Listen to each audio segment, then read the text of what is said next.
Welcome to our first video blog from inside the car. You might have to help me name this thing. I don't know what we should call this, but it seemed like a good day to get it going because, wow, what a game last night at the State Farm Center, wasn't it? Illinois 73, Michigan State 70.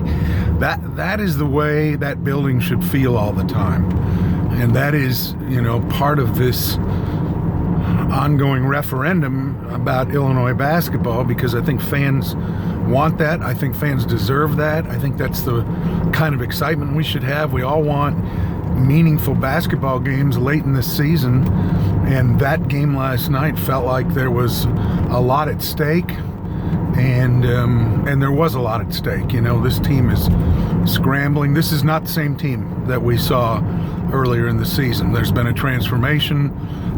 We could spend 2 hours talking about all the things that have happened, but I look at Tejon Lucas and I think, am I going to write at the end of this season, Tejon Lucas, the kid that saved John Gross's job? And you know what?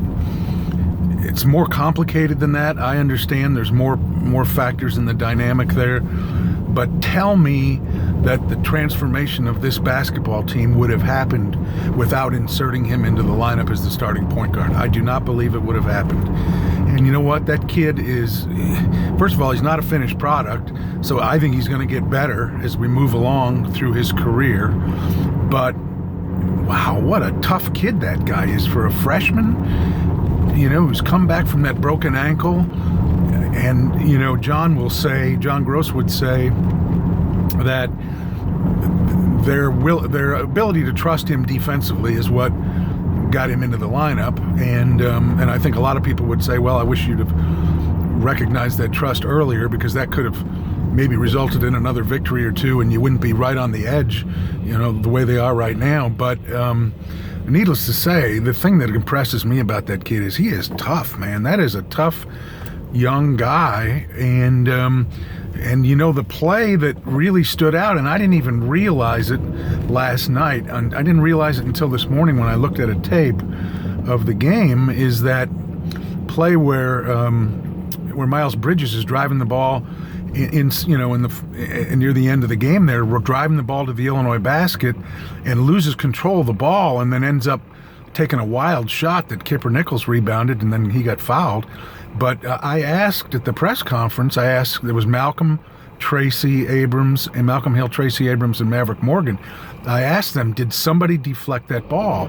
And none of them thought that happened. They all thought that maybe he bumped it on one of his own guys as he went through a screen there. But you go back and look, no, it's Tejon Lucas who gets his hand on the ball and dislodges it from Miles Bridges' grasp and creates that wild shot and prevents perhaps a basket there.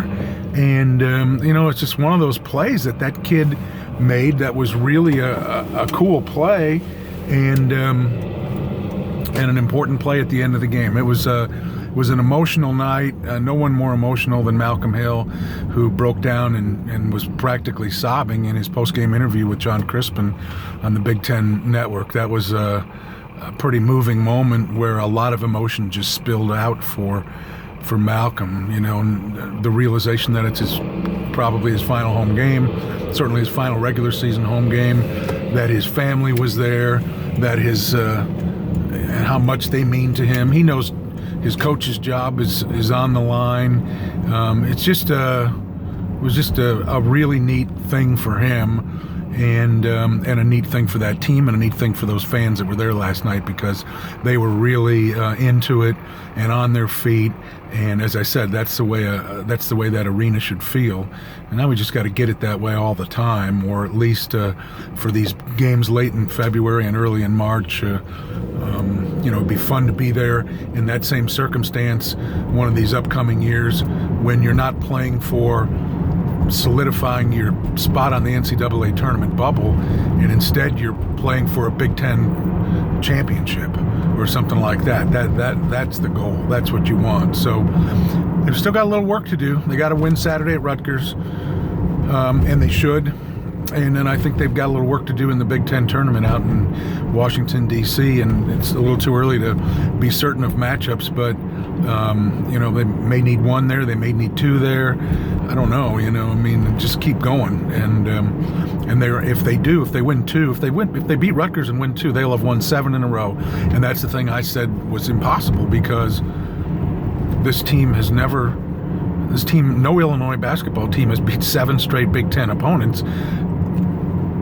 Got to go all the way back to 2005 when they played in the national championship game, when they won school record 37 games. So that just has not been, it certainly did not look like a part of this team's personality, back in December, January. No way. And that's how dramatic the transformation has been. So anyhow, we'll see what happens Saturday.